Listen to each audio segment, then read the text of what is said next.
and welcome to the Total Soccer Show. My name is Daryl Grove, and I'm joined by a man who's going to be watching a lot more Celtic in the second half of this season. His name is Taylor Rockwell. Hello. Hello, I suppose I will. I hadn't thought about it that way, but you're absolutely right. So it's official today, It right? is. Timothy Weah, to give him his full name, has gone on loan from PSG to Celtic for 6 months. That is Do true. I have the details right? You do. I think initially it was rumored that it would be an 18-month loan deal to give him time to bed in and then have a full season in preseason. Yeah. It looks like it's just a 6-month loan, but because he extended his contract with PSG, there's still speculation that if the 6 months go well, then they'll extend it for the full next season. I think I'd be in favour of that. Just regular. If it gets extended, If it goes well, because yeah. there'll be regular football for Tim Weah at Celtic. Yeah. Yes, but I think there's a good write-up on CBS Sports. One of the points they made was that Celtic have scored 46 goals this season, only 14 from strikers. Okay. So it does seem like they need them. You talked about this on the last show, Yeah. about kind of how they're in the Lee Griffiths situation, how they need a striker to come in.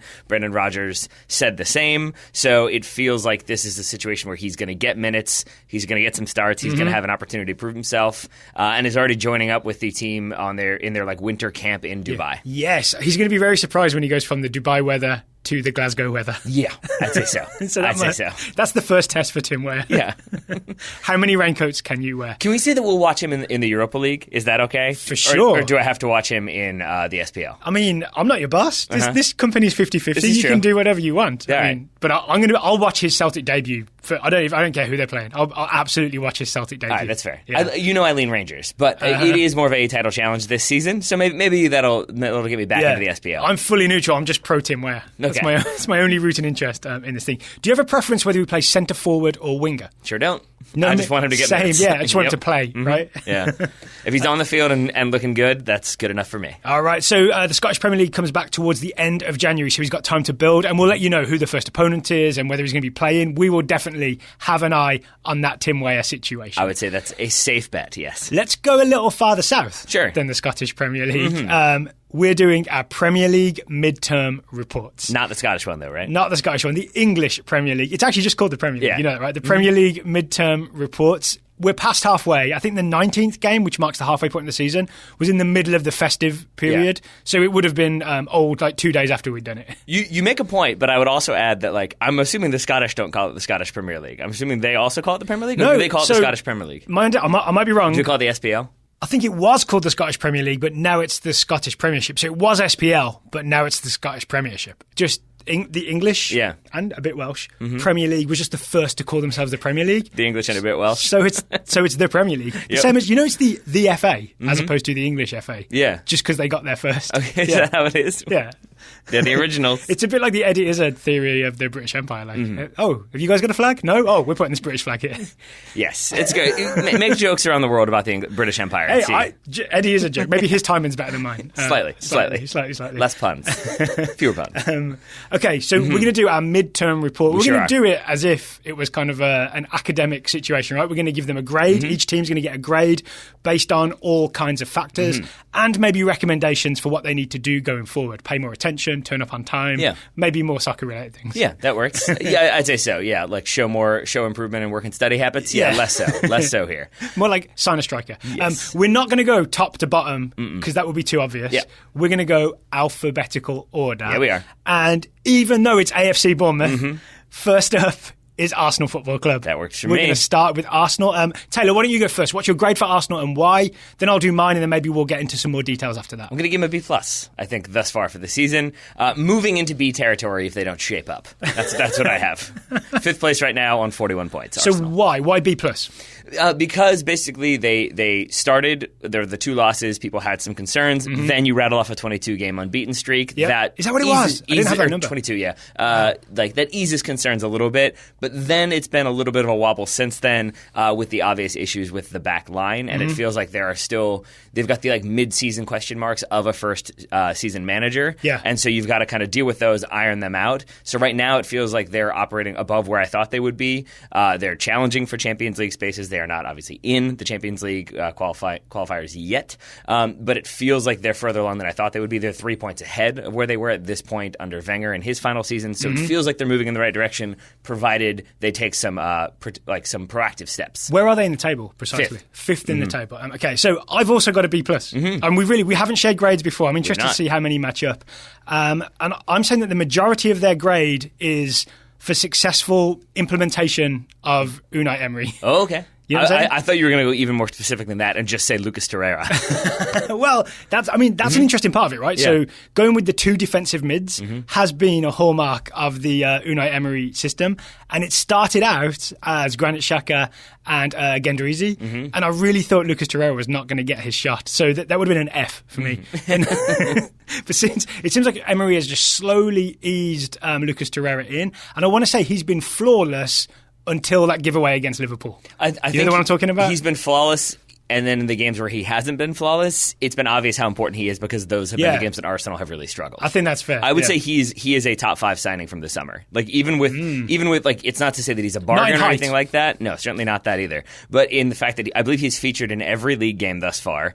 Some like in the initial phase, as you said, not all starts, but he is that engine. He is that player that I feel like they've really missed, and he has just become so important to the overall way that they play under Emery that I think his importance cannot be overstated. I think, you and I had a big conversation about him at the start of the season, how I just love the way he defensively, eventually he just gets in the way. He just runs around and makes sure that he gets in the way, which sounds really simple and easy and anyone could do it, but there's a lot of timing to getting in the way. There's a lot of reading the game to getting in the way. And he's also been mostly very secure on the ball.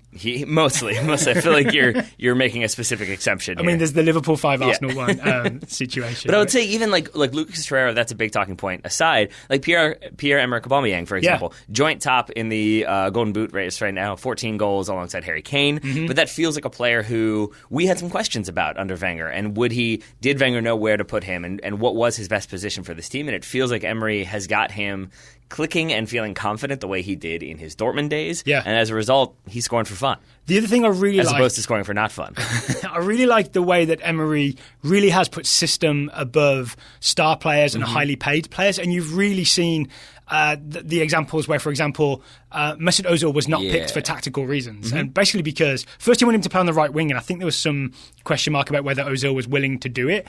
Emery won that fight. That's a huge, big fight to win early in your season, right? We don't know that for sure, but that seemed to be what the reporting indicated. And then he's essentially picked Ozil for games where Ozil was needed and left him out for games where he was not needed. And I'm really impressed that that Unai Emery had the bravery to do that, because the man's on £300,000 a week. Yeah, right? Which is an issue though, because that's a massive wage for a player who then every time he doesn't play, you're right that it tends to be the smart decision from Emery, but then it's a talking point. And it's what's going on? Why has it gone wrong? How is he fitting in? Is there discontent in the locker room? I think the same to some extent for Henrik Mkhitaryan as well. And I think that is what I mean when I say that like they've got some issues to iron out. I think he needs to figure out, do we want to keep Mesut Ozil? Should we just get rid of him for a cut price fee so then we don't have to worry about the wage and we can refocus? That's one of those issues that I don't really have an idea. That's definitely something that I feel like an Arsenal fan would be able to comment on much more readily than I. Yeah. But it is one of the question marks I have for the remainder of the season. Similar with Aaron Ramsey as well. So Ramsey's contract expires this summer. It does. I believe. And I heard rumors he's going to Tottenham. How dare you? My reading indicates that there was a contract offer at some point, and Ramsey was sort of willing to take it, and it was around £180,000 to £200,000 a week. And I think Emery was somewhat involved in saying, you know what, he's not a perfect fit for my system. If we're going to spend big money, maybe we don't need to do it on him, and it's kind of okay if he leaves for free. Yeah. I mean, so it seems like he's making the difficult decisions. And again, I think to be 3 points ahead of where they were, that might seem like, they're only 3 points ahead, like you want some big bounce. But number one, this is a team that I did not think would be in 5th place right now at the start of the season. I really thought they'd be struggling. I thought they would be figuring it out by now, but maybe not quite looking as jailed as they have. But then it's also an Arsenal team that I feel like when you kind of stay where you were, when you have all this change and new managers and new directors, to me that is improvement. That they haven't fallen way off and then had to rebuild, but it's kind of stayed steady around where they were. To me, that is a positive sign. Because there could have been a post-Wenger disaster. Certainly. Right? And there could have been, even with faith in Unai Emery, there could have been an implementation disaster where like Andrew Villas-Boas at Chelsea, where his high line did not work for John Terry, for example. And so I put this in my notes. Watching Arsenal this season feels like watching a machine with the beginnings of what's going to work, but it's got a couple of expensive parts of the machine that don't quite fit. And Unai Emery's the mechanic sort of slowly removing those parts and putting less expensive but more functional parts in. And that's what you can see him doing maybe over the next 12 months or so. I'd say less expensive right now. We'll see what happens if they sell some people. But I would also say, he's on eBay. That's what he's doing. He's looking for bargains. To that end, it reminds me of Liverpool when Klopp first took over. There were obvious deficiencies. They needed a player like Virgil van Dijk. They needed Naby Keita. Maybe they needed Fabinho to fill out the roster. Like, they needed those changes, and then I expect you're going to get some that are sort of head-scratching. Alex Oxlade-Chamberlain coming in, for example, to Liverpool, obviously, and then kind of fitting into the system as Klopp needed him. I feel like you are going to get some of that. The question I have for Arsenal is, are you going to get that this January? Yeah. Because there's one obvious issue that we haven't talked about yet, and it's Arsenal's defense. Yes. That's a very big problem. Do you want to move on to maybe what we recommend? Because we both agreed on a B+, right? Yeah. And things are going pretty well. We're not expecting anything huge from them this year. Maybe they make the Champions League. That would be great. I expect more from Emery and Arsenal going forward.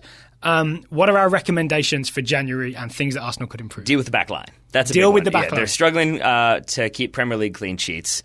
Europa League, I'm not as concerned about when it comes to our people scoring or not. But last 5 games, 2 wins, 1 draw, 2 losses, 11 goals for and 11 against. That's not great. That means they're scoring goals, which is what you want. It means they're conceding a lot of goals. A big part of that. 5 in that Liverpool game, right? True. Yeah. But a big part of that is Rob Holding's injury. Yes. Since his injury, they've been really struggling and dropping points consistently. That's when they started dropping more points. So I think you've got to try to bring in a center back. The issue then is you've got to bring in a center back that fits. Yes. And you're not looking at a center back who, like, I saw Gary Cahill linked with Arsenal. That didn't make any sense to me, because if you're trying to play a higher line and be more aggressive, which they are, right? Arsenal play pretty high. It's basically, I feel like the only way, unless you sign somebody unheralded, you have to spend money here, because you can get Gary Cahill because he's out of favor at Chelsea.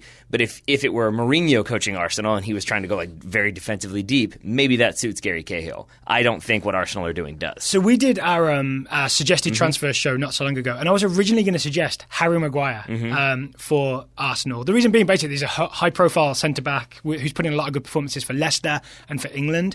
But when you think about his pace, his lack of pace, that is not something that would work for Arsenal, because they send both fullbacks end up going really, really high under Unai Emery, and you have the 2 defensive midfielders ahead of the 2 centre-backs. But those centre-backs, they're still expected to cover a lot of ground very quickly. So if they're going to sign any centre-backs, they need to have wheels, right? And so do you agree with me then that kind of means younger, faster, more informed, which doesn't probably have means, to be younger, but it has to be faster. But it probably means a higher price tag than they would like, especially given that it's January. Or some sort of bargain that no one has seen coming. I really can't find a younger centre-back, unless you go and get like Koulibaly, who would cost, I don't know how much. Yeah, exactly. You'd be talking Virgil van Dijk money. So right? I genuinely don't know how they deal with the issue, because it obviously has to be dealt with. Like, as I said, the injury, but then you've got aging legs, Socrates, especially in that Liverpool game. Socrates not slow. No, but he definitely did not look like he could handle the pace of Liverpool. Now, yes, that's Liverpool. City would be the only other team that maybe are going to come at you that aggressively. But it's still, if you are an opposition manager looking at Arsenal, you could probably think, let's put a creative, fast player in the area of Socrates and then see what he does in response. Well, I did see Unai Emery talking about, like, maybe we sign a centre-back, but also Konstantinos Mavropanos is coming back from injury. Now, this is I can't remember his exact age, he's 19 or 20, young Greek central defender who apparently is pretty agile, pretty quick. But that's an Arsene Wenger-style gamble, right? To say we don't need to sign anyone else. We've got this young Greek kid that hasn't really played much for us. Yeah. That would be very Arsene Wenger. It would be very Arsene Wenger. And I don't mean that as a compliment. And then maybe also investing in a goalkeeper again would be very Arsene Wenger. Is making that your signing. Rumour still going? That is still going, but then I think it's also rumored that he's going to Inter. Then it's also rumored that he's going to stay at Real Madrid. Yeah. But I see a lot of speculation that maybe Leno has not worked out the way they thought that he would, that Petr Cech, due to injury and his inability to play the ball with his feet, but that's not working. Why doesn't Leno work, though? Because to me, Bernd Leno is the type of sweeper keeper, for want of a better term, who is good behind a higher back line, right? So I don't understand why you don't just stick with Bernd Leno. He hasn't even claimed the spot that long ago. No, I agree with you. I think it's only like the couple different articles I read from an Arsenal perspective were emphasizing that like he can play with his feet, but he doesn't instill confidence. That you don't back him to go out there and like command that box, organize that defense, and like really lock it down the way you would from other more high-profile goalkeepers. But I think that would be unfair to put it on him. I think you got to look at that defense and the center backs specifically. Yes. And if you strengthen that there, if you get somebody in there who can be a little bit more dominant, who is a little bit younger, a little bit faster, I feel like some of the issues that we've seen from Arsenal specifically lately, they dissipate a little bit, and maybe Leno looks that much more confident and capable as a result. One extra thing I want to talk about is they've been linked heavily with Denis Suarez from Barcelona. I had a good look at Denis Suarez, and I understand why Unai Emery likes him. He's this like energetic, hardworking, explosive in terms of pace guy who can play on either wing. And I think if he's not fully happy with Ozil and Aaron Ramsey, and maybe you said there was something with Mkhitaryan, which I didn't know about. It feels like Denis Suarez is the type of player that Emery wants, not least because they played together. No, they didn't play together.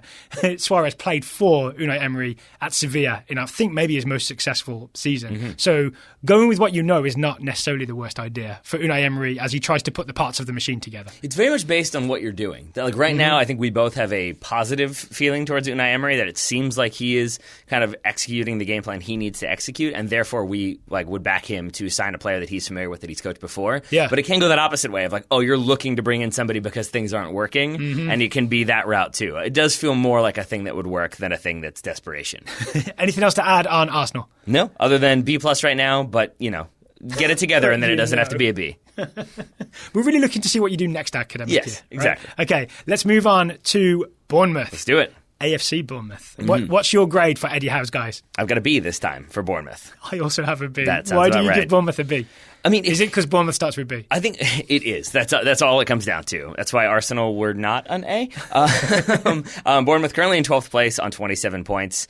But it's like it's a confusing thing because it feels like they're basically doing what you would expect them to be doing, but like the low end of the expectation. So that's why they're on a B for me as opposed to say a B+ higher up the table. It feels right because 12th is about where you can say there's no relegation danger here. Yeah. And there is. I looked at this. They're in 12th, but it's tightly packed, right? They're one win away from jumping into 8th. It's a lot of teams on like, I think it's like 29, 28, 27 points. It's all quite tightly packed in there. But it's similar to Arsenal in that, again, I mean, as with every team, it's going to matter the second half of the season. But again, with Bournemouth, for me, it feels like, and it depends on what you do right now. Because right now, 4 points in their last 5 matches, not an ideal number. Yeah. So correct me if I'm wrong, the narrative is they had a really strong start to the season. They're almost pushing like top 6, 5, maybe even 4 briefly. Yeah. And then, there's been this horrible dip in the last few. I want to say it's like 8 of the last. They've only won like a couple of the last 8 games or something like that. Yeah, I'm not very good with the stats like that. But. I mean, what I had was 4 points in 5 matches, but I think it does extend back to something like that. It's been a rough patch. Right? And a big part of that comes down to injury because we know we've talked about many times in the preseason and the ensuing weeks about David Brooks and what he has brought to Bournemouth, but that's augmented by the injury to Lewis Cook. He tore his ACL in the beginning of December, so he's out for the remainder of the season. Right back Simon Francis and Adam Smith also out with injury. That coincides with some of the downturn in form. And so the reason, again, then it's like, well, he's kind of managing that and they're hanging on and they're doing well, but it's still maybe below where I would have expected Bournemouth to be. The reason why I then bumped them back up to a B is because they've already kind of gone out and addressed some of these issues in the window. So, we'll talk about that maybe when we get towards the end then. I want to talk about why I gave them a B. Sure. And it's partly because, from what I've seen, Eddie Howe has tweaked the style of Bournemouth a little bit, and it's mostly worked. Right? So they used to be very possession heavy. They would keep the ball for a long time. This year, it seems to me they've gone a bit more direct, right? They'll go into... Callum Wilson is the striker, right? They'll go into Callum Wilson a lot, and he will lay it off for... very often Ryan Fraser, the fastest Scotsman, the flying Scotsman, fastest Scotsman in the whole world. So he'll be on the left wing with his right foot. And that will, apart from the spell where Fraser was a bit injured, that will really work out for them. You see, I think Fraser's got something like 9 assists. He might be level with Eden Hazard on assists in the Premier League.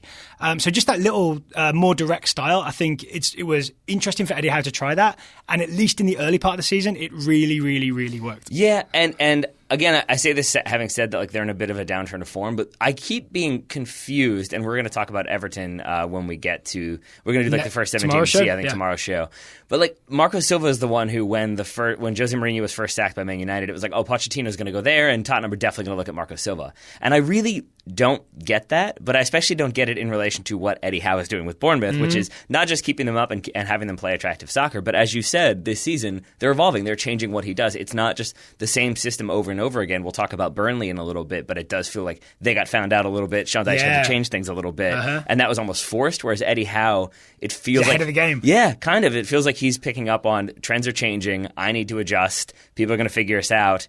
And then I can't get caught doing the same stuff, and he's adapting. Other managers in the Premier League, we'll get to in later shows, are not. And so that's another reason why I have a lot of respect for Eddie Howe, and again, why I think they're doing about what they should be doing. My other reason for their B is that they bought well, right? So David Brooks, you mentioned him earlier. The Welsh winger / attacking midfielder. He's been a real joy to watch, like really unpredictable and really opening defences up in a way that I just get excited watching him. Like, simple as that, especially for a young guy. I think he's 20, right?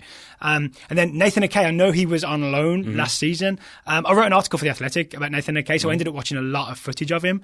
I just enjoy him. He is constantly reading the game, looking around, aware of everything, and trying to intercept everything. He's kind of a joy to watch in the heart of Bournemouth defense. And my preseason prediction was that if Nathan Ake got injured for more than a month, they would be relegated. Such is his importance. He has not missed a game so far. That shows you just how significant he is for Bournemouth and this run. Oh, I do have the stat here. Lost 8 of the last 11 games. There it is. There we go.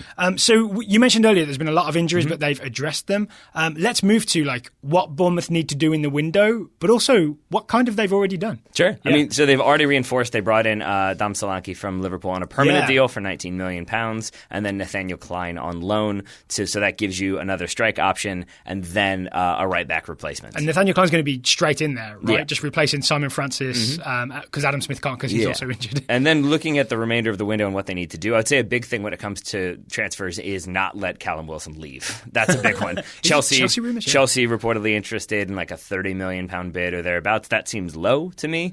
But yeah, right now 10 goals in all competitions for Callum Wilson. I think 9 in the Premier League. So do you think the Dom Solanke signing is just to have multiple strikers? Because they also have Josh King, right? And Wilson and King do seem to have this quite almost telepathic partnership. So I feel like it's a risk adding a £19 million youngster to it. I know he's replacing Jermaine Defoe, who's gone up to Rangers, right?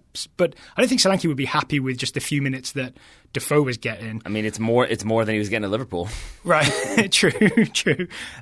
But part of me wonders if the Solanke signing is with one eye on, I think we're going to lose Callum Wilson, so we need to get someone in here. I mean, it might be that. It might be that it just... I hope not for Bournemouth's sake. It like reduces some of like the negotiating power, maybe because now it enhances there because they're like, we've already got a replacement. We don't really need to part with this guy. We don't want to because like Dom Solanke, we could do a rotation. Josh King only has like 4 or 5 goals in the league this season. Yeah. So it's also the case that maybe they're looking to have him become a super sub, and maybe it's Solanke and Wilson up top. Yeah. So, but I think either way, you want to hold on to Callum Wilson, if for no other reason than because it's January, and that could be very unsettling mid-season. Maybe in the summer if they're still looking. Yeah. And you have longer to plan for it and replace him and all that. Yeah. So, I mean, that's a big part of it. As we said, they've already reinforced at the right-back spot where I think they were really struggling. And then I think they're really struggling to not play Americans. And hopefully that changes in the second half of the season as well. So, I've got a weird half and half thing about this. They're succeeding in not playing Americans, I should say. Emerson Hyndman has come back from his loan at Hibs. It ended, right, in January. So Emerson Hyndman, the American midfielder, is back with Bournemouth.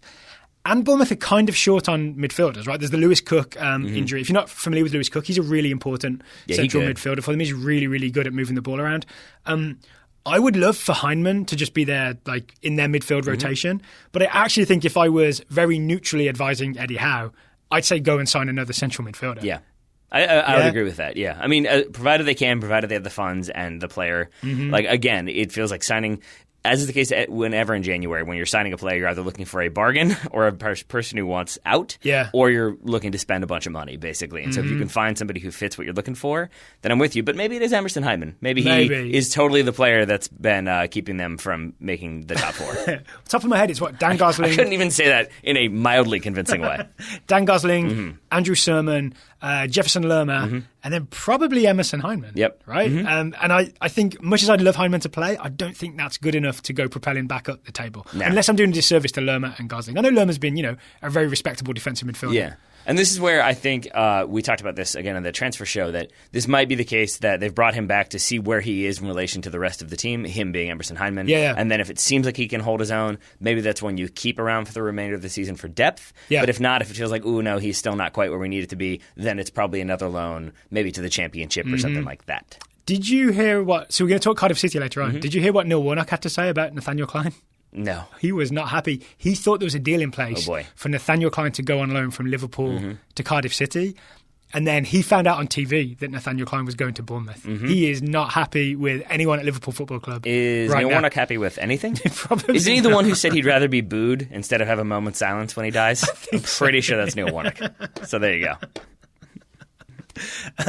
All right, we have 5 more teams to talk about. We sure do. But today's show is sponsored by Robinhood. Robinhood is an investing app that lets you buy and sell stocks, ETFs, options, and cryptos, all commission-free. The commission-free is the very important part. You are not wrong, my friend. They strive to make financial services work for everyone, not just the wealthy. And we here at the Total Soccer Show appreciate that, because right now, doing the podcast, not so wealthy. So anything that makes things easier is appreciated. We're building wealth. We're building wealth. Yes. Yeah. And one day we might be wealthy enough to dabble in the stock market. An app like Robinhood is a good way for, if you're not already a millionaire, to dabble in the stock market. Because as we said, other brokerages might charge you maybe $10 for a trade or something like that. Robinhood does not charge you for any of your trades. No commissions. Yeah. So you learn by doing. You can discover new stocks and track favorite companies with personalized news feeds, so you can kind of keep up with the ones you're interested in. I like to keep it a little bit more diverse because I want to find out about stuff I don't know about. Why is this company suddenly surging up? I want to know. I don't want to miss out, Daryl. And we can't give you stock advice, not just because I think it would be illegal, but also because we don't have any expertise. Now, stocks are parts of a company. Is that correct? You're good so far. We can give transfer advice, though, right? As we are doing on this show. I would be buying stock in Callum Wilson right now. Yeah, that's a safe bet. Yeah? I don't know. He's either going to keep scoring goals or he's going to be, off to Chelsea or somewhere. I feel like I'd be offloading some Mesut Ozil stock. That's what I would be doing. How about Emerson Hyndman? I think you could probably get his stock kind of low. And he might. It's like a risk, right? He might perform. He might in Q1 and Q2 of 2019. It feels like that's a stock that's going to be pretty stable for a long time. As in, maybe not a lot of growth, but it's like, yay, he went up 14 cents. I think Emerson Hyndman's day is coming. All right. Well, if you do too, you can't invest in that, but you can invest via Robinhood. Invest emotionally in Emerson Hyndman. And Robinhood is giving listeners a free stock like Apple, Ford, or Sprint to help you build your portfolio. Sign up at soccer.robinhood.com. That's soccer.robinhood.com. How do you spell soccer? SOCQUER. Don't you do that. SOCCER. Soccer.robinhood.com. The link will be in the show notes. So says you, my friend. So says you. Back to our teams. I believe we've got Brighton up next. Since I've gone first the first 2 times, give us your grade for Brighton and Hove Albion. Okay, Brighton and Hove Albion, I am giving a C+. Okay. They are 15th right now. No, sorry, 15th last year, 13th right now. So they're performing, slightly above average. Basically, not getting relegated. All is good, right? 26 points, more than halfway to the 40-point supposed magical line. Yes. So I would call Brighton slightly more effective than last season, but slightly less enjoyable. Yep. Is that fair? It is. So Chris Hughton has them playing a sort of 4-5-1 or 4-4-1-1, which he did last year as well. But there's a bit more possession last year. This year there's a bit more just being nasty and winning the ball in midfield and then going sort of long-ish down the wing or into the very soft feet of Glenn Murray. Sure. Or the very hard and lethal head of Glenn Murray occasionally if you're going from channel into the box. Well, I actually do want to talk about this. Sure. So everyone thinks of Glenn Murray as a target man, myself included, until I did a bit more watching footage ready for today's show. I would not say target man, but I will wait until you say your thing to tell you what I would say. Okay. So I think he has a lot more deftness about him than people realise. And I would say the best exhibit is the goal he scored against Manchester United when he used that outside of the foot flick to just completely confuse everybody.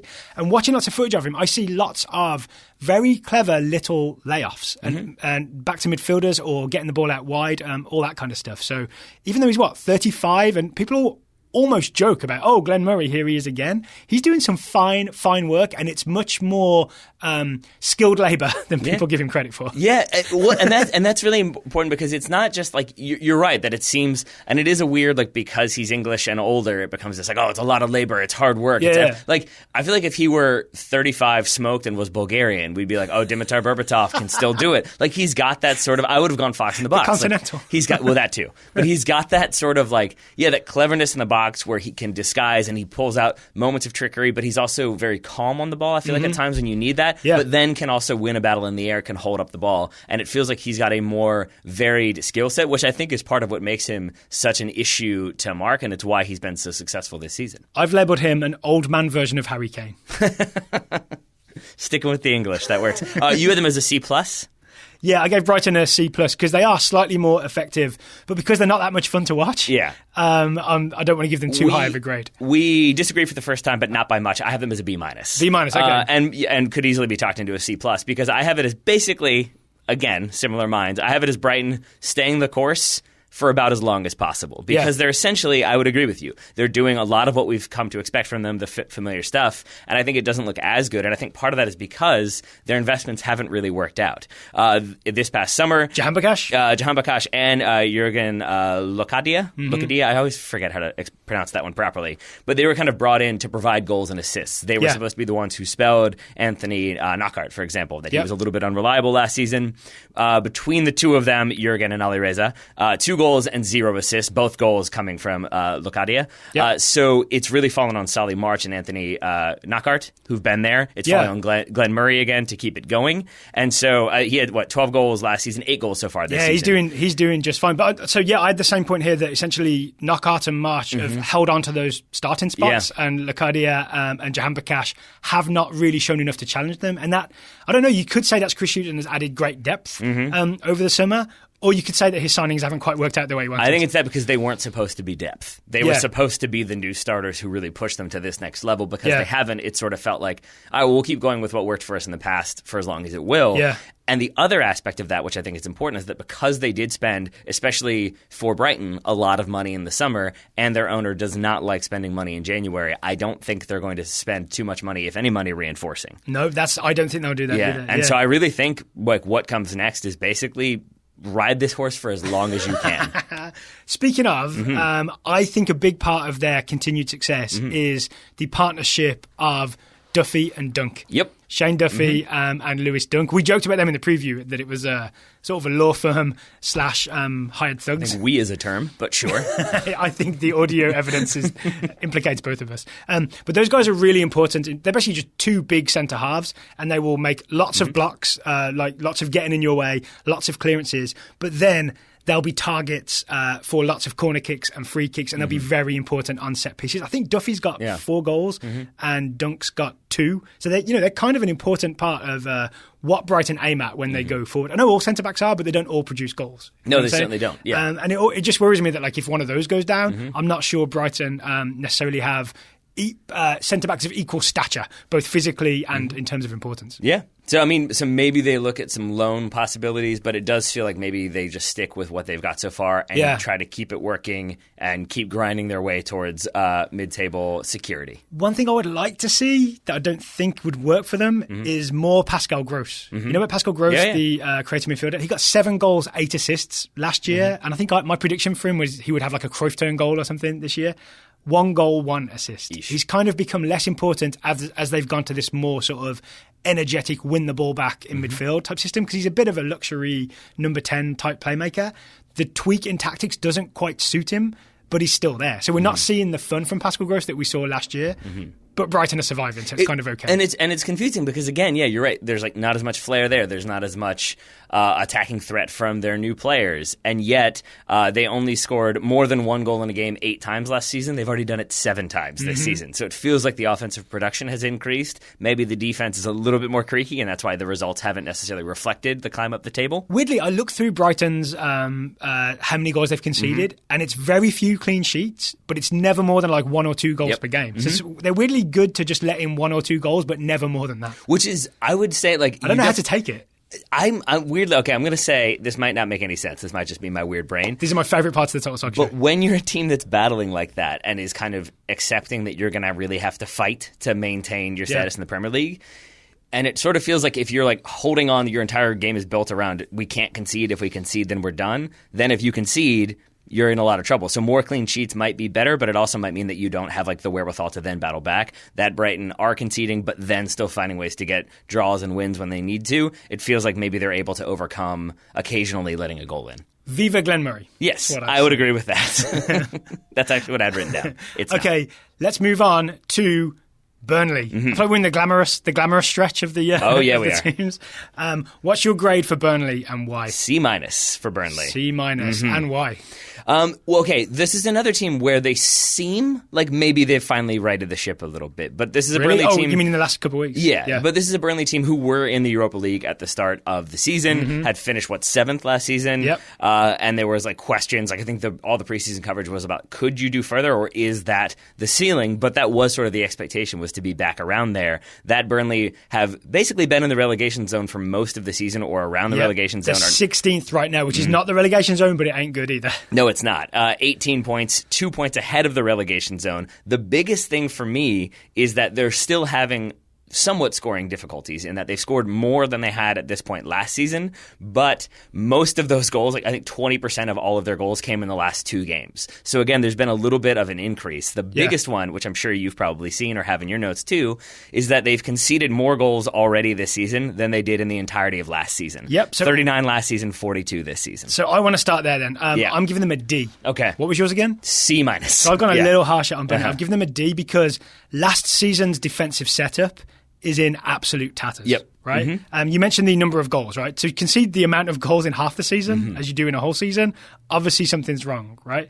What I remember from last season is they would do a very good job of when teams were coming at them, the defenders and the central midfielders would do this clever thing of sort of standing off, right? That was the tactic, was to kind of stand off and guide the player where you want to guide them, as opposed to like stab at the ball or sell yourself by going to the ball. And I think one of 2 things has happened. One of 3 things actually. Either that style depended on Nick Pope and Tom Heaton, and now Joe Hart is in goal and that doesn't work for him, because it would result in some shots from distance, right? Or it was just really lucky that was working and finally luck has run out. Or third, maybe, I've gone A, or, and third. Yeah. You're also only holding up 2 fingers when you said third. I was confused. Or third, yeah. It's possible that other teams have figured them out. Because I watched a lot of goals that Burnley conceded, and it seemed like, I'm thinking of an Arsenal goal against Burnley, knowing that they would not sort of stab at the ball, the way to do it then is to like pass the ball quickly, because you know that you can receive it under not so much pressure, and slice them up that way. And I think that's maybe what teams have figured out how to do. So like little 1-2s and through balls are the way to get in behind Burnley's defence, because they're not going to really step hard to you. I agree. It could be all of the above. It could be. Things can be 3 things, as we always say on the Total Soccer Show. As we always do. It could be. I don't think it is. I think it's the third thing. I think you're absolutely right. And it's why I would contrast it with what I was talking about with Eddie Howe, where Bournemouth have struggled at times, but they've been able to sort of try a few different things, adjust the tactics a little bit so that they have a more varied approach. This feels to me like a team that they've brought in new players. Will Keane is gone, and so they've got to like reinforce. So it's not just the same people, but it still feels to me like a bunch of players who've kind of done the same thing. And at a certain point, if you're doing the same stuff and preparing for games the same way, obviously there's changes between each game, but for the most part, if you're doing that same stuff, I feel like it can get a little bit old. And it feels like, yes, opposition may have figured out Burnley a little bit, but it can also be the case that if you, Daryl, have been told, like, stay here, hold this position, don't drift here, and you've done it so many times, it can be the case that you're just rigid and you know exactly what you're supposed to be, but it can also be the case that maybe you start to get a little bit lazy or you get a little bit complacent and they're like, I know I can probably make up that ground. I'll go out and try to step to this person, or I'll sit back a little bit more, or whatever, and it can just take away some of that responsibility, and it creates maybe some opportunities where Daryl steps out when he otherwise wouldn't, and then shots are on, or then there's opportunities for passes. I think a similar but alternative explanation is that maybe the players lost belief in the system, because they started with 4 losses, right? 4 defeats to open the Premier League season, and that also includes the loss to Olympiacos in I think it was the 3rd round of qualifying the Europa League. Because they made it past the one where I predicted they would go out. Yeah, so I looked at this. They beat Aberdeen they beat Istanbul. Başakşehir. There we go. And then they lost over 2 legs to Olympiacos. I didn't know who it was for sure, but as soon as you paused on the second one, I knew that's who it was. Istanbul BB is the easiest one. And I think maybe some players lost faith because, this is my own guess, because Sean Dyche did pick weakened teams against Olympiacos, and then the Europa League didn't become this grand adventure they went on. It was more like an annoyance. And then they start conceding goals in the Premier League, and you just have slightly less belief in the system that you had absolute belief in last season. That's a really good shout. Because no one could score on you. Yeah. That's a really good point, Daryl. I think that's what it is. Yeah, as soon as, because we've experienced that, obviously not in the Premier League, but at a smaller, at indoor level, where we had this team that was kept winning, and it kept working, and then suddenly it wasn't. And then everybody kind of loses faith in, I know I'm supposed to be tracking this person, but that hasn't really been working. I'm going to go do my own thing. And it kind of breaks down further. So if anything, and maybe this is why I haven't been as harsh as you, is because it feels like what that usually ends in is manager sacked, somebody brought in, emergency situation, and that it seems like have been able to kind of tilt it back in the right direction, I think is why I'm inclined to not give them such a bad grade. The thing that worried me as well is Dyche tried to change the formation. Do you remember the 5 at the back? Yeah. I think it was against Everton. They conceded 5 goals. Yeah, not so much. That didn't work. The turnaround that you're talking about, I think he basically went back to the back 4, right? Yep. So maybe it is just maybe there was a moment of, all right, let's get back to basics. Let's do what was working. So, but here's my question for you then, and this is kind of looking forward, is if you're going back to basics, if you're playing this very rigorous defensive system that is a predominantly low block but with other iterations and patterns thrown in, is that a thing that you can learn on the fly? As in, if there's a new signing. As in, say, I feel like I haven't seen him linked as much. I think Gary Cahill has predominantly been linked with Fulham, but he's a player who is obviously available. And Arsenal. Yikes. But I feel like he would fit at Burnley, but then I don't know. Yes. Is that a system that you can learn in a week or two and then you're back into it, or do you have to know a whole bunch more stuff? I think if Gary Cahill was willing to play for Burnley, I think he would be a magnificent signing because he can sit in that low block. It's not like he's got no athleticism, but he'd be more comfortable in a low block. I think he's wonderful at, in a Terrari kind of way, but much taller, getting in the way of things. He'd be wonderful at just closing down space. I hope he's willing to do that. He came from double secret transfer suspension Bolton before he went to Chelsea. I feel like he should be willing to play for Burnley. I actually think, though, Ben Mee and James Tarkowski, that partnership, I think is still fine. And if anything, they don't need to break that up. One of the things I worried about with Burnley was the transfer signings in the summer they didn't really need them, right? They signed Ben Gibson, another centre-back. You maybe didn't need another centre-back when those two were working. Although I guess I'm going against my Duffy Dunk analysis earlier that you need a spare. And maybe you didn't need Joe Hart. Maybe no, they definitely needed Joe Hart. Because I think they've had injuries to both of them. Nick Pope and Heaton have been injured. So you definitely want Joe Hart. I can't believe he's become, has the most starts of any goalkeeper for Burnley. That blows my mind. It still blows my mind that England, theoretically, are 3 of England's goalkeepers, all play for one Stacked team. Up at Burnley, It's very strange. It's good to keep them all in one place. So then let me ask you this then. So if you're not as worried about replacing center backs or center midfielders, they don't need another goalkeeper, would you like to see Burnley invest in somebody who can score some goals? The one they've been most heavily linked with is Jay Rodriguez from West Brom. He's been doing okay in the Championship. Do you think that move makes sense, or do you think stay the course? So I don't know about Jay Rodriguez's physical stuff, but I always think Burnley looked best when they had Woods, or is it Wood or Woods? Chris Wood? So Chris Wood, Sam Vokes, or Ashley Barnes. They're all big dudes, right? And I know it's really straightforward, but just to get it up to those guys, or cross it, a lot of crosses for those guys coming in from Lennon and players like that, I think was really effective. I don't know if Rodriguez fits with that system. And I say that in terms of, I don't know, I literally don't know. I'm not doubting it, I just don't have the knowledge of Jay Rodriguez anymore. That's fair. Then let's go this route then. I'm going to continue the interviewing because you have them as a D, right? Yes. So what does it take for them to get up to a C+ or a B- by the end of the season? Is it just don't get relegated, look like you've kind of figured it out, and then reinvest in the summer? I would want to see that the defensive setup they had, the low block, get in the way, don't overcommit, sort of force the attackers to do what you want them to do. I want to see that start working again for proof that the Sean Dyche system works, right? Yeah. And if it's that whole system has been figured out and just can't be useful again, I think they will get relegated. And even if they survive, in 17th, I won't have much faith in them going forward because they don't have, or they need a really effective plan B that one day we all wake up and we're like, oh, Burnley play Eddie Howe style now. You know what I mean? Yeah. I mean, that makes sense. So I just need a system that works, whether it's the original one or a new one. I want to see a Burnley system that's recognisably Burnley, and Rory Smith has to write another article for the New York Times. Well, I think he well may, because this is also a Burnley team. It's worth remembering that I think are doing, again, from an outsider, not as involved in their finances, but it feels like they're doing a very smart thing in the way they're building their club, that they're investing a lot of the money they're getting from being in the Premier League into better youth facilities, better infrastructure, better training facilities. That was a big talking point in the preseason, was about like the stars coming in, or big name like Aaron Lennon coming into Burnley and being like, yeah, this looks good, as opposed to like, ooh, boy, this is a step down. Like, I think, and so if you can kind of continue to build up that way and then stay in the Premier League, there comes that point when you are kind of an established Premier League team, and then maybe you can look to change it up and be a bit more free spending and free scoring. Okay, and in hindsight, maybe they should sign Gary Cahill. Yeah, why not? You ready for the next team? Yeah. I didn't think we'd spend so long on Burnley. Hey, there you go, man. Next up, Cardiff City. This is a weird one. This is a weird one for me. Cardiff City, 17th, just above the relegation zone. What is your grade, Taylor? I know this is going to sound nuts. B+ for Cardiff City for me. I've gone A. There we go. See? Yeah. And it's mostly because, yes, they're in 17th. Yes, they've been in the relegation zone for most of the season. This is a team that I was 100% sure would be rock bottom of the table the entire year. Same. My note is I would have guaranteed relegation, but if the season ended right now, they'd stay up. Yes. Yeah, so A for Cardiff City and Neil Warnock. Now, they've had some help.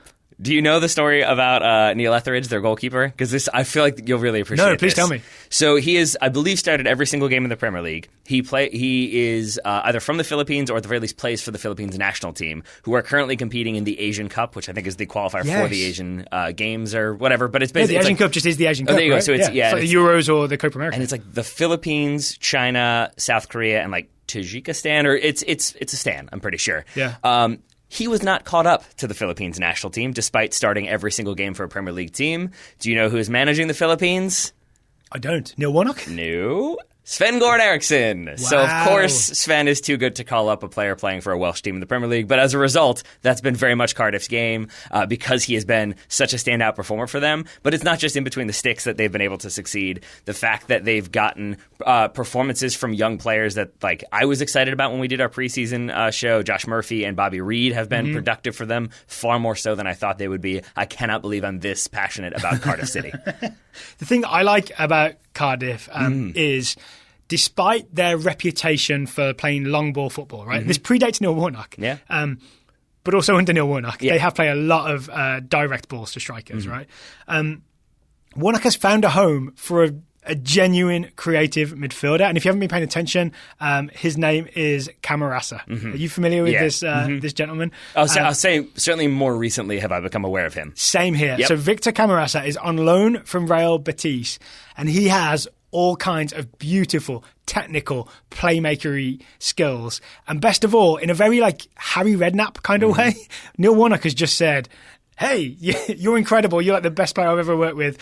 Why don't you go at it, right? So he's got like Harry Arter and Aaron Gunnarsson sitting underneath him essentially and just providing a platform for Camarasa to just do what he does. I feel like I made you nervous because I've been laughing hysterically over what's here. Going on? It's because you didn't mean to do this, but your hand gestures just then like perfectly covered who you were talking about. So when you were talking about the Camarasa, like of somebody from continental Europe, you did like the thumb to the fingers. But then when you mentioned Harry Redknapp, it was a finger point in the air. Then I think, then you mentioned Neil Warnock and it was like hands above your head. Like it all kind of suits exactly who you're talking about. And it was terrific and I loved it.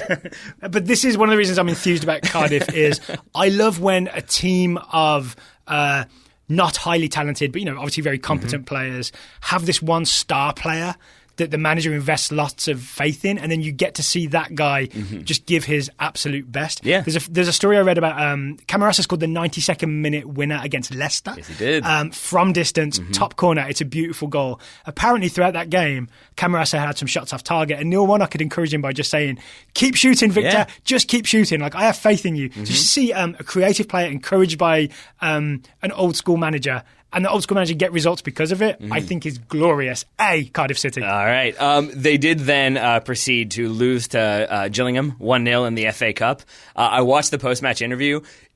Like, without saying it, I've never seen a manager say so clearly without actually saying, we did not care about this game. But, like, Neil Warnock really was just like he was asked all those usual questions about, like, is it distressing? And he was like, it's fine. Like it could not have been more like, we do not care about any other competition aside from the possibility of staying in the Premier League. And I've heard other interviews with him where he kind of openly talks about like, we do not expect to stay up, so that we are here is kind of amazing. And like, it shows that we can do it. And it does feel like suddenly Neil Warnock sort of is willing to move into that, like, yeah, we could stay up territory. Yeah. That's dangerous. I think you should stick with the we don't care. Yeah, I think so. But it has then moved into I think they said they're supposedly in pursuit of a striker, a midfielder, a right back, and a center back because they need experience in goals. He said Patterson and Zahoria both got some injuries as well, yeah. right? Hence the Bobby Reed getting all those minutes. Exactly. But I think he said they've have concrete inquiries on 11 different players. That's been Nathaniel confirmed. Klein was one of them. Yeah, so exactly. So then it depends on who those players might be and what their availability actually is. What's your recommendation for Cardiff City? So this is one where I've read a few different Cardiff City blog posts about who they would like, and that's where I've kind of steered, because when it comes to lower tier, lower level in the Premier League teams, I'm not as familiar with the players they might be going after. I say that because I know Charlie Austin. That's the one they're most consistently linked with. But I can't say what he specifically offers to Cardiff aside from the stuff you were talking about before, the big man who can score those headers and be a big presence. That's enough. I mean, that makes sense, right? He'd be a replacement for Patterson and Zahouri. But this is one where I guess I say all that preamble just to say that that's the one that I've heard most readily. I myself have a few other ones that I've been oh, that could be really interesting, but I don't know if Olivier Giroud is going to take a massive pay cut and go live in Wales. But that seems like it would work really well, and he would get a lot of minutes. If possible, do it. The big one, I think, is sign Camarasa permanently. That's a good call. Because he's on loan from Real Betis, and I think other clubs have been looking at him thinking, we could probably get him for 15 million or whatever.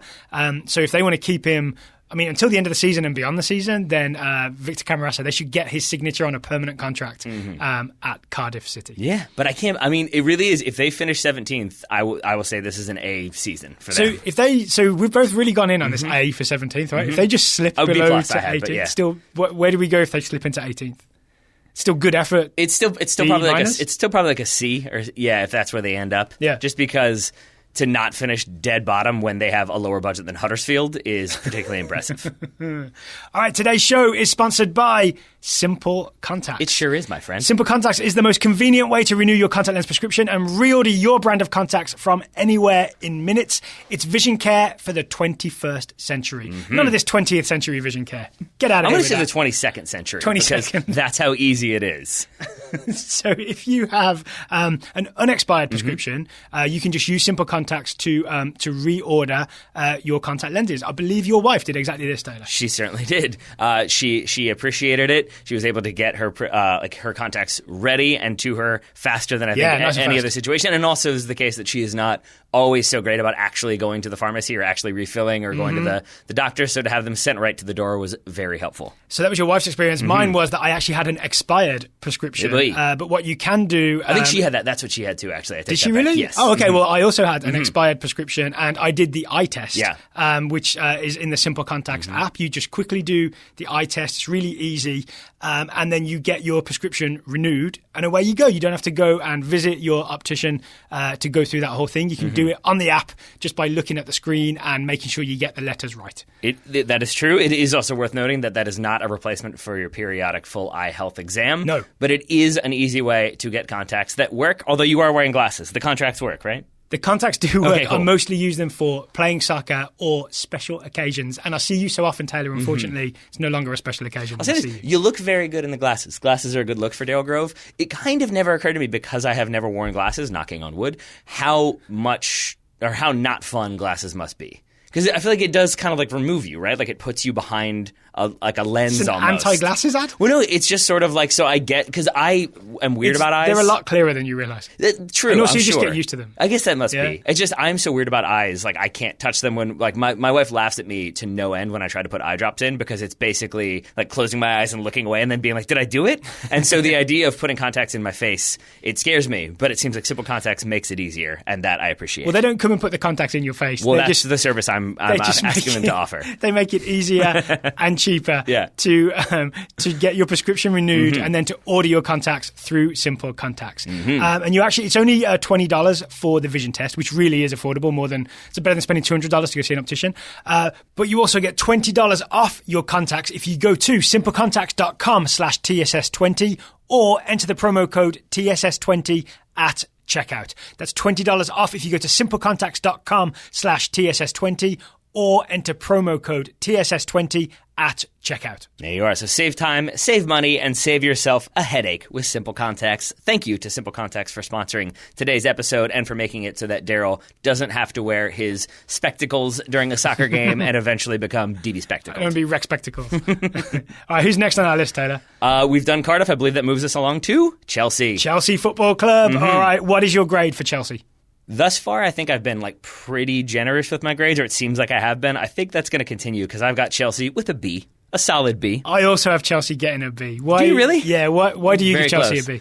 Well, they're currently fourth place, 44 points, and similar to Arsenal, I felt like there was going to be a much more difficult betting in process. I was not sure how quickly everybody was going to take the sorry ball. You talked about Andre Villas-Boas when he took over Tottenham and the problems there, and then when he took over Chelsea. Chelsea, excuse me. Yeah, I think also Tottenham not so great, but in both of those cases, it was there was a lot of resistance, and it was how they dealt with it. It doesn't feel like there's been nearly as much resistance as at Chelsea, which maybe speaks to how popular Sarri is with the players, and maybe also speaks to how unpopular Antonio Conte was with the Chelsea players, especially towards the end. Yeah. So if you remember from our preseason preview, I was convinced that Chelsea would have a horrible start to the season and then would slowly get better as Sarri ball became more established. It actually seems what happens is that he very quickly, especially because he came late, right? Because there was all that Conte stuff of him wanting to make sure he got his payout correctly before Maurizio Sarri could take over. So he didn't have a long preseason. They're playing an approximation of Sarri ball. Yep. That's what I think of it. Especially, I've been reading this from Napoli fans who watch Napoli and also watch Chelsea.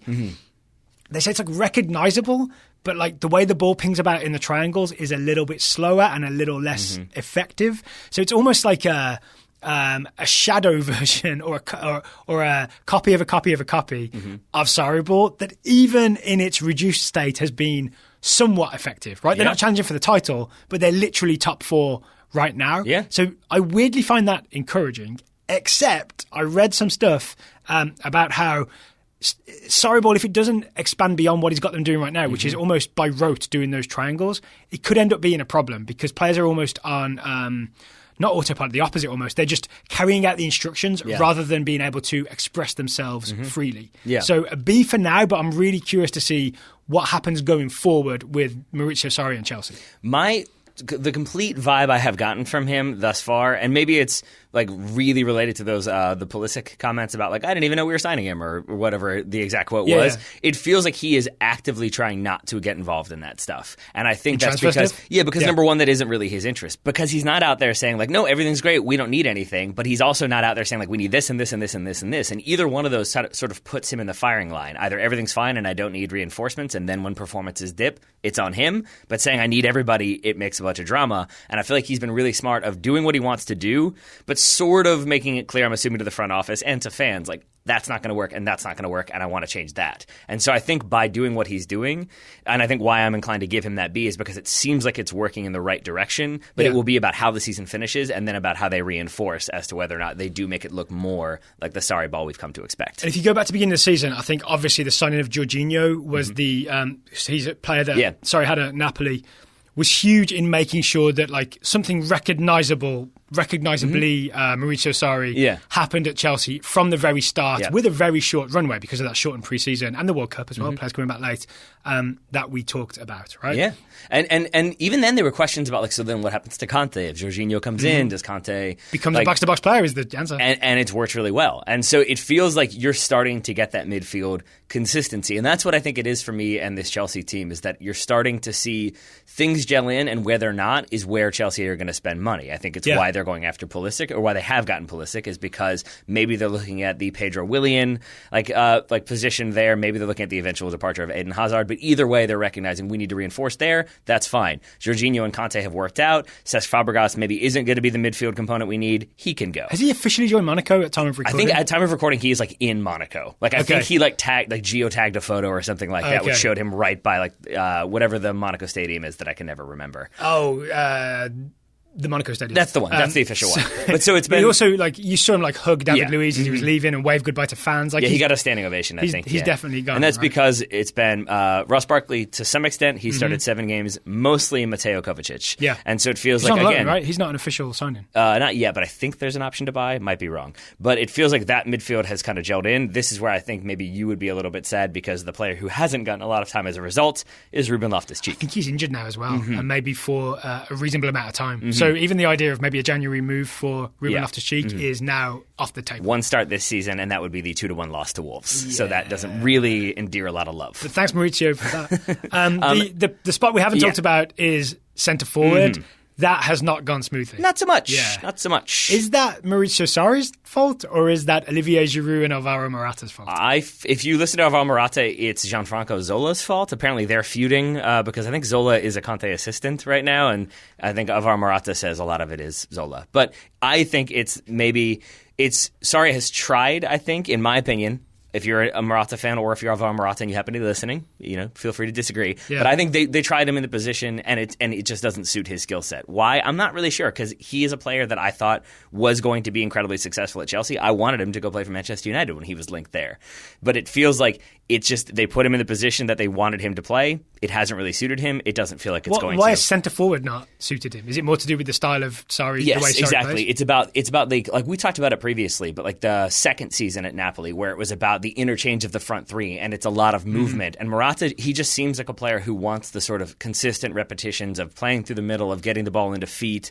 I think Sarri said we can play off of him, but that doesn't really help us. Yeah, I quite like him as a linking player. I think he's very smart about coming deep and laying off. But does it come down to? I know we like to get deeper on this show, right? But it does seem to me that there is just a basic lack of confidence in front of goal. Yeah, I think he put one over the bar in the FA Cup at the weekend from inside the 6-yard box. Yeah, not great. I think there's a weird thing where some striker at Chelsea also always has to have his confidence ruined. Yeah, whether it's Shevchenko or Fernando Torres or now Alvaro Morata. Yeah. I mean, and it's a strange thing because 5 goals in 16 games doesn't sound really bad, but when that's a player who was knocking Real Madrid out of the Champions League for Juve and then looked like he could maybe end up having an impact at Real Madrid, that didn't end up happening. But he felt like he was going to be that next big striker. Right now, he doesn't feel that way. I still think he can be. I think he just needs a move and to get his head straight. I really do believe... I don't think this is just my bias. I really do believe those stories that he 100% thought he was going to Manchester United and supposedly dyed his hair red, and that was before. And then Lukaku was supposed to go to Chelsea, and then Chelsea. I remember all that. Remember that whole thing? Yeah. And by all accounts, he went into a depression and was super sad about it. And I just wonder. Are you reading this on Red Devils? No, I think that was a Sid Lowe piece or Sid Lowe point on The Guardian that it felt for all the world, and he thought he was going to be a Man United player, and that maybe that's just messed with his head. And then there's been Antonio Conte and the situation there, and now there's more change, and maybe it's just the wrong situation for what could be the right player. So going forward, what do you think Chelsea should do? What are your recommendations to creep up the table even farther? We got a little distracted by the Morata thing, but rightfully so, because that's been the big talking point. But I think he and what they're doing with Fabregas, that's what is the right direction, I think, is quietly selling and loaning out more players and getting rid of people that don't fit with what Sarri wants to do. Sort the Sarri from the non-Sarri. Yes, exactly. Which is a weird concept when you think of the idea that Sarri doesn't involve himself in transfer stuff. So it's almost like the people above him have to sort the Sarri from the non-Sarri. Would you think Sarri's underplaying how many conversations he has about who should stay and who should go? I don't know, but I think what he does do, again, by not talking about it, by not publicly talking about it, he doesn't put himself in the position where then they can come to him and say, look, you said you wanted another right back, but you have Victor Moses and he's not playing. Why don't you try him at right back? Yeah. If he just says, I don't really know, they can sign whoever they want, and then never plays Victor Moses, the sort of writing is on the wall there. And I think maybe that's the way he can dictate policy without actually saying anything. So he lets his team selection do the talking? Yeah, pretty much. That's interesting. Yeah. And so maybe he'll play a player here or there when he needs to give them a minute or two. But Danny Drinkwater, another example, who has not gotten very many minutes this season. And he's another one who I think... None outside of the Community Shield. Nope. So he's another one who I feel like doesn't fit and is probably going to be let go either on loan or for a full transfer. Yeah. But to me, that makes sense because you want to thin it out. Then you've got the rules coming into place in the near future, right, about loans and how many players you can have out there. Yeah, we don't know yet. But maybe that's also part of it, too, that suddenly you've got to start trimming things up if you want to buy more players. So the rumours I've seen are Gonzalo Higuain, who I believe Sarri worked with at Napoli. We talked about that on our transfer show, right? Callum Wilson, we talked about earlier. I think that's a move with a lot of pressure for Callum Wilson. Yeah. And he's one injury away. He's always like in danger of getting injured, Callum Wilson, right? And Edison Cavani. Yeah, that's the newest one. If Edison Cavani is a realistic option, I say go for it. But I think it would be hard to persuade him to not go on that Champions League run with PSG. Yes. Yeah? I agree. It feels like unless there's a player, and I guess I don't know if Edison Cavani was at Napoli when Sarri was there. I don't think he was, because I feel like that was Gonzalo Higuain's year. I think Cavani was gone by then. Cavani's been at PSG a little while as well. Yeah, so I feel like if I were them, I would go for somebody... He partnered Zlatan, think of it that way. Yeah, good point. I feel like if I were Chelsea, I would go for somebody who I know suits Mauricio Sarri or has a pre-existing relationship. It's why I thought Higuain worked. And without that, I would say wait and see where things go. And if that means you don't play Morata and Eden Hazard as your false nine all the time, I think the more goals Eden Hazard gets to score and the more minutes he gets and the higher Chelsea go up the table, and if they qualify for the Champions League, Real Madrid do not look good right now. They look very bad, in fact. They're not the draw that they were last season, and so maybe if everything is hunky-dory at Chelsea, again, that keeps Eden Hazard happy and with the club. So I feel like maybe that's the other priority, is make him very happy, keep Eden Hazard within the squad, do what you can. Then you've got Christian Pulisic coming into the summer, and it feels like then you can kind of sort some stuff out, but in the meantime, keep everybody happy, get rid of the players who don't suit a role. Let's move on to our final team, Crystal Palace. 14th in the Premier League right now. What's your grade for Crystal Palace? I'm giving them a C. A C for Crystal Palace. I'm also giving them a C. There we go. We need to spend more time apart. Nah, it's fine. It just means we've got the right ideas, my friend.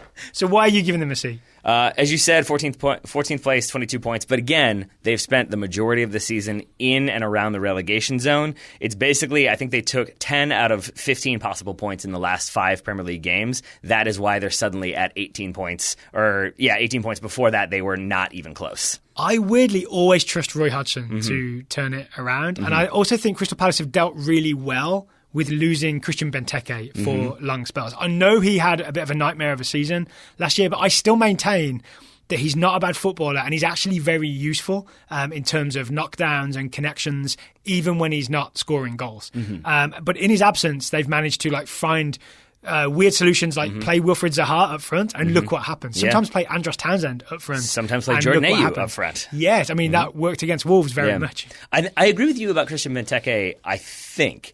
The thing I would say, though, is that when you're at Crystal Palace, who are always, at best, looking at mid-table, at least in their current iteration with the money they're willing to spend, I don't know if you have the luxury of, let's try to get him some confidence back and let's give him a game here or there and it doesn't really matter. I don't know if you can take that gamble the way a team further up, Everton, might be able to take Christian Benteke and give him a game every 4 games or something like that. But I still argue that he's useful to have in the team, even if he's not scoring goals. So you're actually getting value out of him. Everton, who are 3 places ahead of Crystal Palace. Right. You're getting value out of him, even if he's not scoring goals for That's you. true. Yeah. And I think he is on the comeback trail, right? I think the most recent thing I read is that he's been technically, quote, in training, unquote, for a little while, but is finally in full training where he's in the full session from beginning to end. So we might see him back on the field pretty soon. Yes. But I think that's where my C grade is coming from, is just that I still don't know. It's a lot of ifs. If he comes back. Connor Wickham has only played, I think, 4 games, 0 goals this season. Jordan Ayew, 13 games, 1 goal. So you're not getting a lot of productivity from the people that you need to score the goals. You're getting them from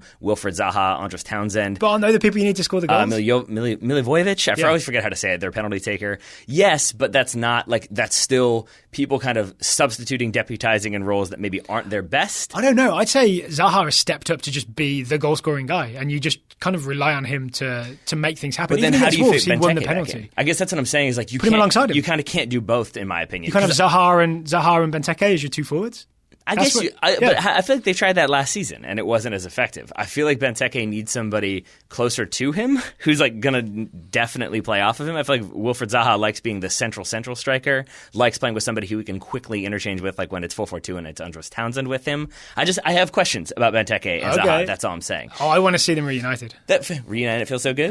But do you get what I'm saying, though? That so again, they've gotten 10 points from these 5 games. That's terrific. But before that, they had 8 points. Now they're at 18. And I just don't know, is this a bounce and now they're on their way back up, or is it like a temporary surge and then maybe Wilfried Zaha gets a kick or gets sold to Real Madrid as a genius advocated? Isn't this always the situation with Crystal Palace, though, right? It's little runs where they seem to figure something out and then drop out again, and by the end of the season they've managed to have just enough that they're mid-table. Yeah, right? and this is where... I think it's a Roy Hodgson thing. And this is where I kind of go around in circles a little bit, because I had this idea that, but it's Roy Hodgson, and if nothing else, he will bring stability. He's maybe not going to make you win the Premier League. You're probably not going to get relegated, though. So it still feels like this is a little bit of like a slip-up season. They've been more negative than I expected. But they're also, again, they're a club that isn't trying to spend too much money. They can't really do a lot of infrastructure upgrades. I think that's the thing. That's why I'm quite happy with 14th, because it's punching above their weight. But you're still giving them a C. Yeah, because there just hasn't been that much to get excited about. You know what I mean? There's a couple of moments, right? It's a B minus. B minus? Yeah, I feel like you should be nicer. Don't you meddle with my grades? All right, fine. So, like, apart from like Andros Townsend from distance against, was it Manchester City? There've just been occasional nice moments. Yeah, I guess that's what it is, except for Wayne Hennessy moments. Do you know what? I'm going to give them. Turns out he was just calling, right? That I think people have found footage of him doing the same thing. Wayne Hennessy doing the same thing during a game, like he cups his hand around his mouth and puts his arm in the air for attention, and it's not what it looks like. I think that never happened when he was at Wolves. That's all I'm saying.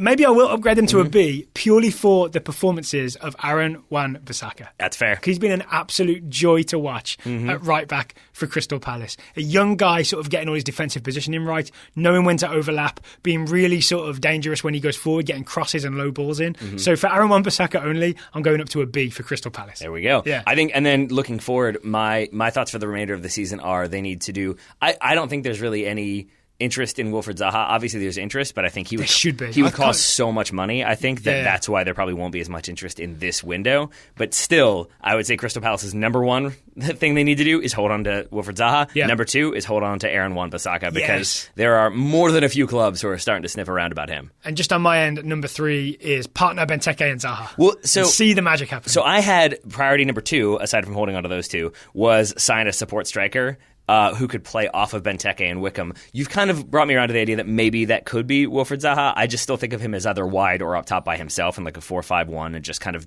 giving license to do stuff. The up top by himself, I think, is just the desperation Crystal Palace move. That's probably true. Like, we're going to defend in this organised 4-5-1, and then we're going to get we let Wilfried run at people to cause trouble. But the other thing I thought about... the 3 times we have the ball.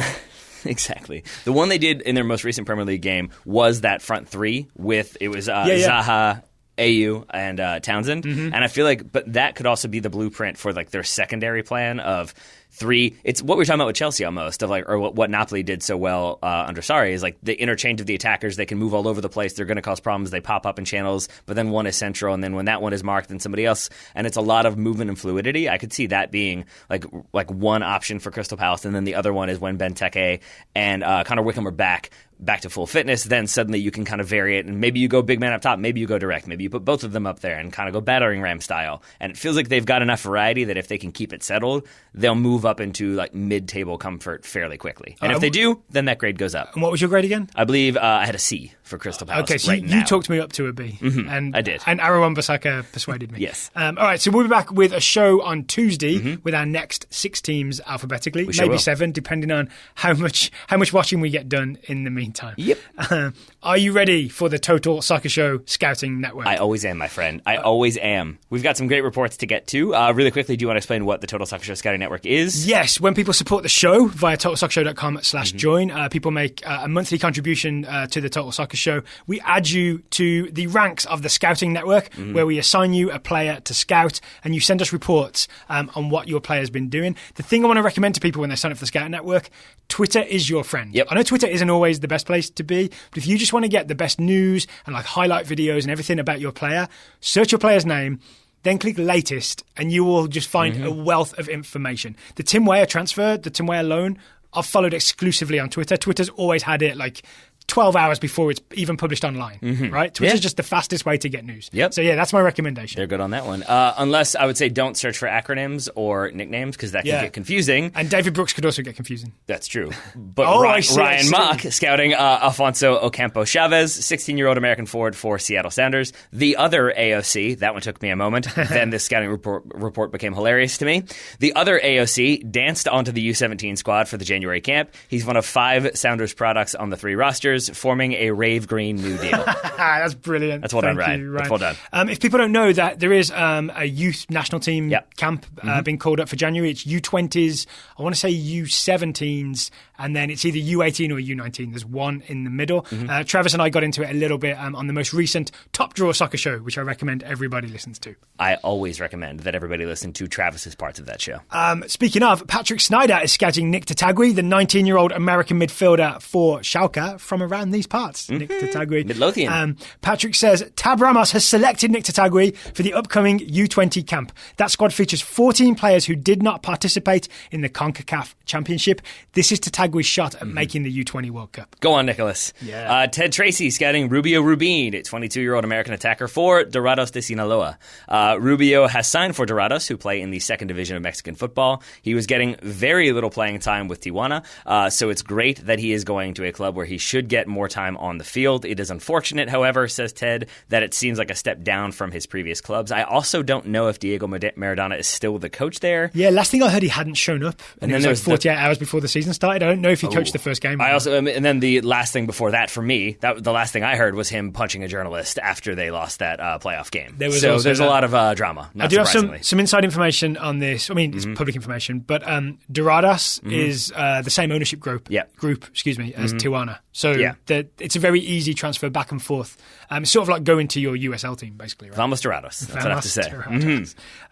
Danny McCarga is scouting Oliver Batista Maya. You wanted to make it Olivier, didn't you? Oliver Batista Maya, the 17-year-old German-Brazilian left winger for Bayern Munich, really highly rated. Danny McCarga is scouting. They really hit that one perfectly. It's like Oliver could go either way, and then Batista, I feel like, that's Brazil, and then you've got Meyer in there for some German. OBM. As he's known, tore an ankle ligament in October, had corrective surgery in November, and is ruled out until at least April 2019. Danny, I am sorry that I assigned you Oliver Batista Maya. I didn't know that he'd had to have this surgery. I'll email Danny if he wants to trade in for a less injured player. We can do that. Or if you want to really nail your colours to the mast of Oliver Batista Maya, then go for it. I have a report from Danny. Apology not accepted. I'm speaking on his behalf. Todd Brannan scouting Cameron Carter-Vickers, 21-year-old American defender on loan at Swansea from Tottenham. For the first time, CCV was not named to the matchday squad for Swansea City against Aston Villa on Saturday. He's being linked with a move back to Ipswich Town, where he finished the season last year. Ipswich is currently in last place in the championship with only 2 wins and a negative 25 goal difference. Ooh, the tractors need a kickstart. Yeah, negative 25, not great. Not great. Sagar Surumagiri is scouting Rodrigo Goes, I believe, commonly known as Rodrigo, the 17-year-old Brazilian forward for Santos. He turns 18 on Wednesday, 2 days from now. Sagar says Rodrigo scored a stunning free kick from almost 30 yards out, curving the ball into the top right corner for Santos in the 94th minute. Rodrigo is scheduled to join Real Madrid in June on a €45 million transfer. Santos has reportedly used the second instalment of his transfer fee to get a loan to ward off some of the financial difficulties at the club. Santos, keep producing those talented youngsters and stay in business. That'll do it. Taylor Mukaria scouting Ademola Lookman, the 21-year-old English winger for Everton. After missing the last 2 weeks with an ankle injury, Lookman got the start and scored his first goal for Everton in over a year in a 2-1 win over Lincoln City in the FA Cup third round. Lookman scored the opening goal on a looping header from a nice cross from Leighton Baines in the 12th minute. But now that the window is open, Taylor added in the report, that might mean again Lookman is rumored to move to 15 different clubs on loan or as a permanent deal. He keeps looking across the channel, hoping he can see Germany in the distance. He keeps thinking, oh no, that's France. Maybe I want to get to Germany. Well, we shall see. We shall see what happens. Timo Werner supposedly now in talks with Dortmund, I think it was, or maybe Bayern. I think it was Dortmund, though, so maybe that opens up some room, too. Okay. Brandon Colvin is scouting Brahim Diaz, the 19-year-old Spanish winger for Real Madrid. After months of speculation, Brandon says, Brahim Diaz's $20 million move from Man City to Real Madrid appears done and dusted. He is set to join Los Blancos on what is reportedly a 6.5-year contract, with add-ons potentially raising the transfer fee to $28 million. City neglected to include a buyback clause in the deal with Madrid, but did include an unusual provision that boosts their sell-on fee from 15%, so 15% anywhere he gets sold on, to 40% if Diaz is sold to Manchester United. Reports suggest that Diaz has been promised immediate playing time in Madrid's first team. Yeah. I did see a quote. Is that weird? That he's been promised playing time? Yeah, like he couldn't get any minutes at Man City and he's promised immediate playing time at Real Madrid. If you want to get him, which they very much did, yeah. It makes sense. And then looking at the season Madrid are having, where it really is. I've seen so many comments about how like the Bernabeu is dead, how it's just silent during games. It's not a great atmosphere. So maybe if you're trying to show like, see, we've got Vinicius Jr., we've got youngsters coming through, we've got Rodrigo Goes, we've got lots of people coming in. It's really exciting. So maybe you guarantee that because why not? They're currently out of the Champions League spots last I checked. Or just pick Isco. Or maybe that too. But I did enjoy Brahim Diaz's quote when they asked him about like what his options were. He said, I had 3 options. One was join Real Madrid, one was play for Real Madrid, and one was join Real Madrid. Well, I guess paraphrasing. So at least Brahim's happy, right? I think so. Thank you to everybody for the scouting reports. If you'd like to join the Scouting Network, it's totalsoccershow.com/join. Daryl will almost immediately assign you someone who's injured and will not be playing for 6 months. That wasn't the plan. If you've already signed up and you're waiting on a player, please email me, Daryl at totalsoccershow.com, DARYL, and I will get your player to you as soon as possible. For the rest of the week, Taylor, we have got 13 more Premier League teams to grade. With our midterm reports. I'm excited to look at all the rest of the teams. And on Wednesday, we're going to be in Chicago for the United Soccer Coaches Convention. Sure are. If you are going to the convention, please come and see us. We'll be in the main hallway. We'll have a table, Total Soccer Show. We'll also be wandering around making friends. Wandering around indeed. Just aimlessly. Taylor Rockwell, thank you for taking the time to talk to me today. Right back at you, buddy. Listeners, thank you for listening, and we'll talk to you again tomorrow.